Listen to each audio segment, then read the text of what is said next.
Thank you, Presiding Officer, and I draw members' attention to my small registered agricultural holding.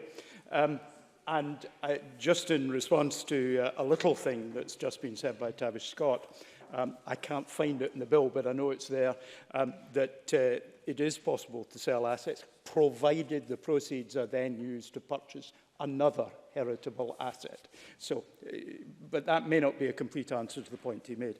I'm just going to respond to the invitation that this is a technical bill by making a few technical points that are beyond what the committee's looked at. In particular, at section 6.2a, which requires that a body that takes over the management has to have no fewer than 20 members.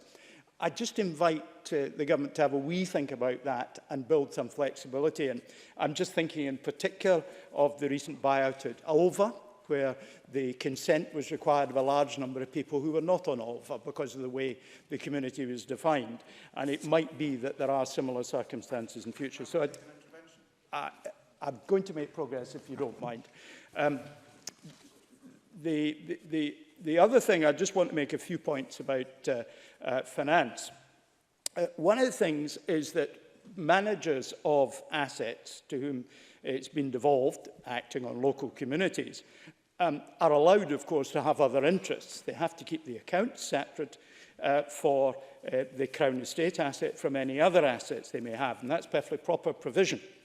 However, it may well be that the aggregation of an asset which comes from the Crown Estate with one which does not from Crown Estate adds additional value to the value of the two assets. So I think there's an unresolved question in the bill as it's currently drafted as to how you then divide the income and liability.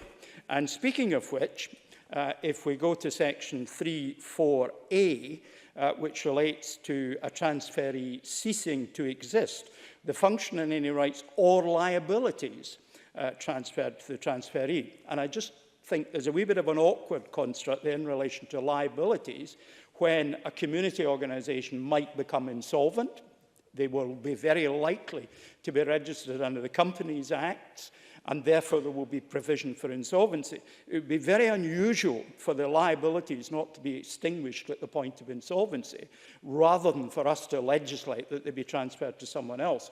And I think there's a degree of irresponsibility could, in some very unlikely circumstances, come in where actually liabilities never rest upon the shoulders of those for whom who have been responsible for them. So I invite ministers to have a wee think about that. Looking at section 14, which limits the granting of a lease to a period of 150 years, slightly odd choice of 150 years. The Long Leases Act of 2012 has 175 years. Mr Whiteman in particular will remember as Minister I worked with him on that subject. And of course, I heard Edward Mountain refer to long leases of the seabed. If they're over 175 years, then of course the Long Leases Act converted them to ownership rather than being a lease. And I just post that as a little interesting thing because I don't know if that is the case in any cases. Primarily, Presiding Officer, I want to see devolution in relation to Crown Estate assets work to the maximum degree that it can.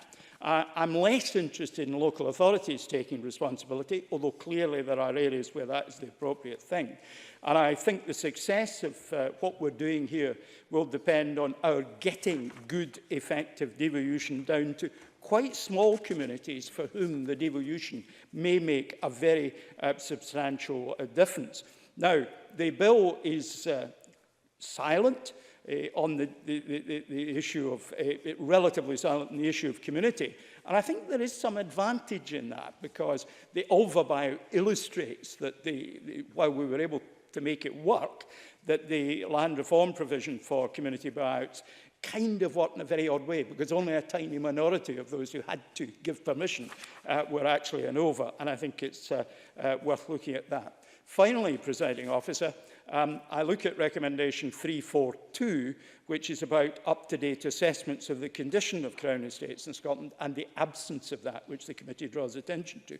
I welcome the fact that that's now being remedied because lack of knowledge of your assets is the road to economic and financial perdition. I wish this bill every success, Presiding Officer.